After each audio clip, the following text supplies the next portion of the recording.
నేను డాక్టర్ శేఖర్ రెడ్డి అండి, ASHA hospital managing డైరెక్టర్ని. ముఖ్యంగా ఈ కేసులో అపోహలు నేను నివృత్తి చేయడానికి ఒక విషయం చెప్పదలుచుకున్నా. ఇందులో ఈ కేసులో వచ్చే మెయిన్ ప్రాబ్లం ఒకటి ఇన్ఫెక్షన్. ఇన్ఫెక్షన్ అనేది మన మనిషి తత్వం బట్టి ఎవరికి రావాలనో వాళ్ళకి వస్తుందండి. ఇది ఒక్కొక్కసారి మనం డాక్టర్ ఇచ్చిన ట్రీట్మెంట్ సరిగ్గా వాడకపోతే, డాక్టర్ చెప్పిన సలహాలు సరిగ్గా పాటించకపోతే ఇన్ఫెక్షన్ వచ్చే ఛాన్స్ ఉంటుంది. ఇది శరీర తత్వాన్ని బట్టి ఉంటుంది. ఇందులో డాక్టర్లకు ఎలాంటి సంబంధం ఉండదు. ఈ కేసులో యాక్చువల్గా మేము డిశ్చార్జ్ చేసిన తర్వాత అతనికి ఆల్మోస్ట్ 14 రోజుల తర్వాత ఇన్ఫెక్షన్ స్టార్ట్ అయింది. ఈ మధ్యలో అతను మందులు వాడిండా లేడా అనేది ఎవరికి తెలియదు.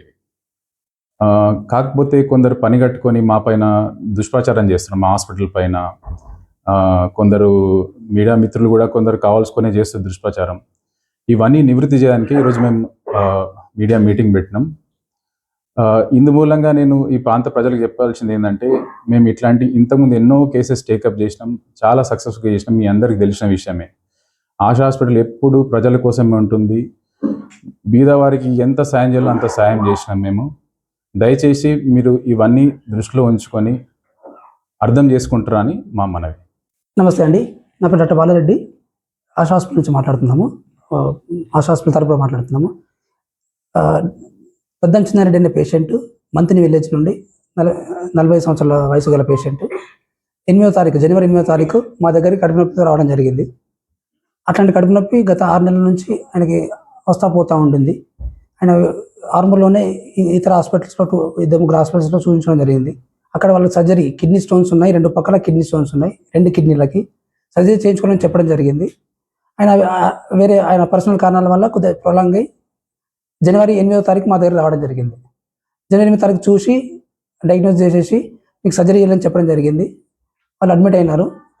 9వ తారీఖు పొద్దున 2 పక్కల స్టోన్స్ ఉన్నాయి కాబట్టి లెఫ్ట్ కిడ్నీ స్టోన్ పెద్దగా ఉంది కాబట్టి ఫస్ట్ లెఫ్ట్ కిడ్నీ స్టోన్కి లాప్రోస్కోపీ ద్వారా, PCNL అంటారు, ఓపెన్ సర్జరీ కాదు ఇది. PCNL అనేది మిషన్ ద్వారా చేసే లాప్రోస్కోపీ సర్జరీ. ఓకే, ఆ సర్జరీ చేయడం జరిగింది. లెఫ్ట్ సైడ్ చేసి left side plus right side 2 పక్కల కిడ్నీలకు స్టెంట్ వేయడం జరిగింది. రైట్ సైడ్ కూడా ఎందుకు చేస్తామంటే రైట్ సైడ్ కూడా స్టోన్ ఉంది, దానివల్ల కిడ్నీ డ్యామేజ్ అవుతుంది కాబట్టి 2 పక్కల వేయడం జరుగుతుంది. ఇది కంపల్సరీ చేయాల్సిన ప్రొసీజర్, అది చేయడం జరిగింది. 9వ తారీఖు సర్జరీ అయింది. 13వ తారీఖు ఆయన హెల్తీగా, జ్వరం లేకుండా హ్యాపీగా ఇంటికి పోవడం జరిగింది. మళ్ళీ 17వ రోజు మా దగ్గర రావడం జరిగింది రివ్యూకి. అప్పుడు బాగానే ఉన్నాడు. So next right side kidney operation 24వ రోజు చేయడానికి ప్లాన్ చేసినాము. ఆయన చెప్పాము 24వ తారీఖు సర్జరీ చేయాలని. ఆయన ఓకే సార్ అని చెప్పి వెళ్ళినాడు. 24వ తారీఖు వేరే వాళ్ళతో ఫోన్ చేయించినాడు. సార్ నాకు కొద్దిగా పనులు ఉన్నాయి, తోటలో పనులు ఉన్నాయి, ఒక 1 నెల రోజులు పోస్ట్పోన్ చేయొచ్చా సర్జరీ అని. లేదండి అట్లా కుదరదు, ఇప్పుడు సర్జరీ అయిపోయి 15 రోజులు అవుతుంది, ఇప్పుడు మీరు బాగానే ఉన్నారు కానీ 15 ఇప్పుడు ఇంకా డిలే చేస్తే ఇన్ఫెక్షన్ అవుతుంది అని నేను చెప్పడం జరిగింది. ఆయన సరే సార్ చూద్దామని ఫోన్ పెట్టేసినారు. ఫోన్ పెట్టేసిన 2 డేస్కి ఇన్ఫెక్షన్తో, దమ్ముతోని, జ్వరంతో మా దగ్గర మళ్ళీ రావడం జరిగింది.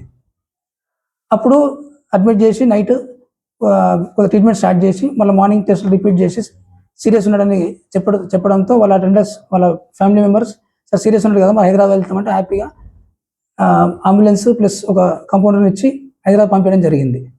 హైదరాబాద్ వెళ్ళినాడు, అక్కడ అడ్మిట్ అయినాడు. అక్కడ ఇన్ఫెక్షన్కి సంబంధించిన డాక్టర్స్ చూసి ట్రీట్మెంట్ చేసి ఒక 5 to 6 days తర్వాత ఆయన స్టేబుల్గా ఇంటికి డిశ్చార్జ్ కావడం జరిగింది హైదరాబాద్ హాస్పిటల్ నుంచి కూడా. ఆ తర్వాత మళ్ళీ ఒక 3-4 daysకి మళ్ళీ జ్వరం రావడం, మళ్ళీ అడ్మిట్ కావడం, తర్వాత డయాలిసిస్, 2 కిడ్నీలు పనిచేయకపోవడం వల్ల డయాలిసిస్ చేయడం జరుగుతుంది. ఇది పేషెంట్ కండిషన్ ఫస్ట్ నుంచి ఇప్పటి వరకు ఇది యథావిధంగా జరిగింది. ఇది మీ మీడియా ద్వారా కొన్ని అపోహలు స్ప్రెడ్ అవుతున్నాయి సొసైటీలో. వాళ్ళ ఫ్యామిలీ మెంబర్స్ కూడా ఇంటెన్షనల్లీ అన్ఇంటెన్షనల్లీ వాళ్ళకి తెలియకనో తెలుసో మా గురించి బ్యాడ్గా ప్రచారం చేస్తున్నారు. వాళ్ళకి చెప్తే వాళ్ళకి అర్థమైంది, కానీ మరి ఇంకా వాళ్ళు ఎందుకు స్ప్రెడ్ చేస్తున్నారో తెలియదు, మొత్తానికి స్ప్రెడ్ చేస్తున్నారు. సో ఈ మీడియా మిత్రుల ద్వారా మేము వాస్తవాలు తెలియాలి సొసైటీకి అనే ఉద్దేశంతో ఈరోజు మిమ్మల్ని పిలవడం జరిగింది.